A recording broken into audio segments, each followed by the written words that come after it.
দেশের ক্রীড়াঙ্গনে উঠছে প্রশ্ন, কে হচ্ছেন নতুন সরকারের ক্রীড়ামন্ত্রী?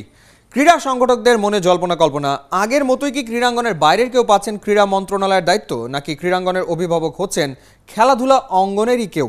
ক্রীড়া সংগঠকরা বলছেন সময় এসছে স্পোর্টস ব্যাকগ্রাউন্ড আছে এমন কারো মন্ত্রী হবার, যার ছোঁয়াতে আগামী 5 বছরে উন্নতি চূড়ায় যাবে বাংলাদেশের ক্রীড়াঙ্গন।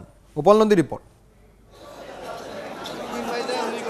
ক্রীড়াঙ্গন থেকে রাজনীতির মঞ্চে, হোম অব ক্রিকেট থেকে জাতীয় সংসদ ভবনে, নতুন পরিচয়ে নতুন বেশে পুরনো মাশরাফি টাইগার ক্যাপ্টেন এখন সংসদ সদস্য নিয়েছেন দেশের সেবা করার শপথ।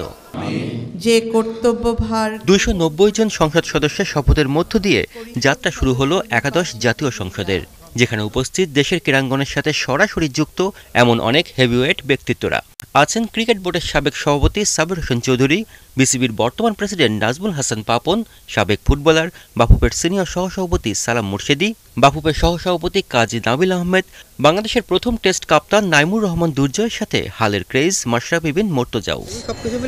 ক্রীড়াঙ্গনের তারকারা নির্বাচিত হয়েছেন বলেই নতুন স্বপ্ন বুনতে শুরু করেছেন এই ক্রীড়াঙ্গনেরই পোড় খাওয়া সংগঠকেরা। তাদের চাওয়া স্পোর্টস ব্যাকগ্রাউন্ড আছে এমন কারো হাতেই তুলে দেওয়া হোক স্পোর্টস মিনিস্ট্রির দায়িত্ব। We must have a dynamic sports background and sports অর্গানাইজারের একজন লোককে আমরা দরকার। যারা ক্রীড়াঙ্গন থেকে খেলোয়াড় থেকে এমপি হয়েছেন তাদের মধ্যে থেকে একজন সজ্জন এবং সর্বজন গ্রহণযোগ্য, খেলোয়াড়দের গ্রহণযোগ্য এমন একজনকে আমরা ক্রীড়ামন্ত্রী, আমি ব্যক্তিগতভাবে ক্রীড়ামন্ত্রী দেখতে চাই। 2008 জাতীয় নির্বাচনের পর দেশের স্পোর্টসের দায়িত্ব পেয়েছিলেন ক্রীড়াঙ্গনের বাইরের এক মানুষ, আহাদ আলী সরকার। 2014 নির্বাচনের পর ক্রীড়া প্রতিমন্ত্রী করা হয়েছিল বীরেন শিকদারকে। তিনিও সরাসরি খেলাধুলার সাথে জড়িত ছিলেন না।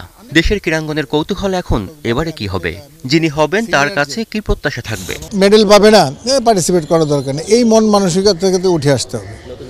হ্যাঁ, নতুন ক্রীড়ামন্ত্রী এই মন মানসিকতা উঠে আসতে হবে। পারুক না পারুক সব খেলায়, সব ডিসিপ্লিনে, সব ওয়েট ক্যাটাগরিতে পার্টিসিপেট করতে দিতে হবে। স্ট্রাকচার থেকে বেরিয়ে আসতে হবে।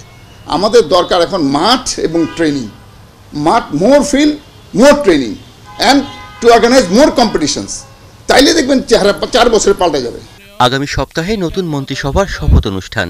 নতুন ক্রীড়া প্রতিমন্ত্রীর নাম জানতে ওই পর্যন্ত অপেক্ষা করতেই হচ্ছে। এখানেই সমাপ্ত ঘোষণা করে আপনাদের। গোপাল নন্দী, 71, ঢাকা।